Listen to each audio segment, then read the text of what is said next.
Oh, I love Cairns. It's so close to my hometown. So coming back here, particularly in June, it's the weather's beautiful and certainly enjoy coming here.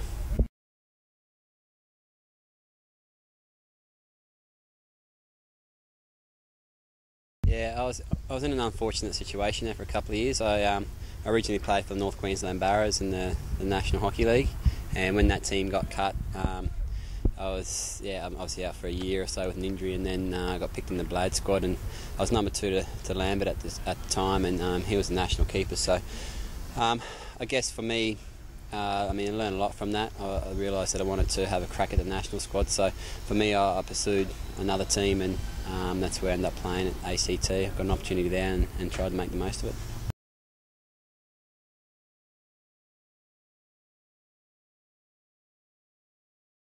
It was a huge commitment.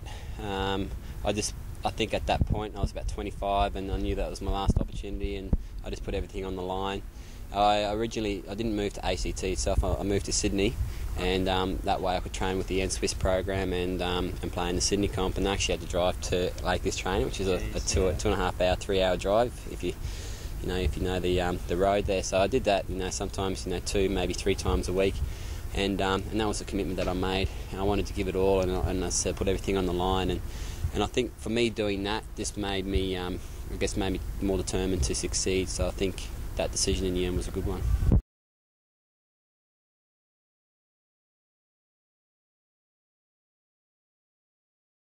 Yeah, with that, at the end of 2001, I think it was a real difficult time for me. I said my National League team had been cut.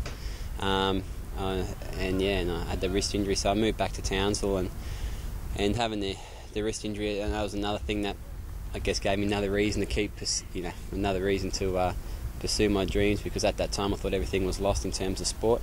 I concentrated on study, got my degree, I started teaching, but I thought with overcoming the injury and the difficulties that I've had has certainly made me a lot stronger now.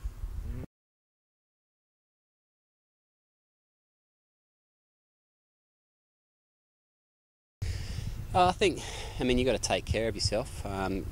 You're playing every game, and there's no competition for that one spot. You've got it. So I think really the pressure is on yourself to perform each game and to make sure that you're fit and healthy for each game.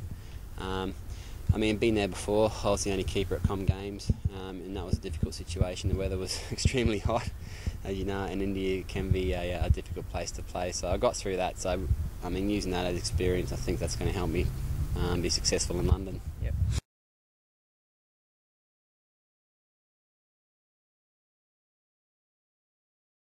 I think you had both. I think the advantage of playing in a regional centre is that you're playing seniors at a very young age, so you got to play against men when you're a child. But I think and also you had to spend a lot more to travel. So when you went away, it was, I guess, you had to perform, or you wanted to perform, because you knew there was a lot of effort to go away.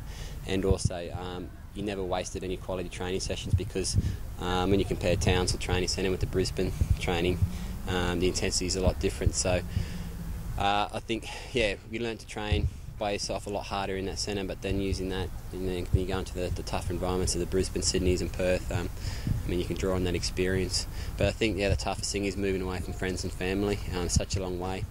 And then the RIHP is based in Perth, and that's even that's the furthest point in the country, I think, from Townsville and Cairns. So that was difficult, but in saying that, I think that makes you more determined to be successful.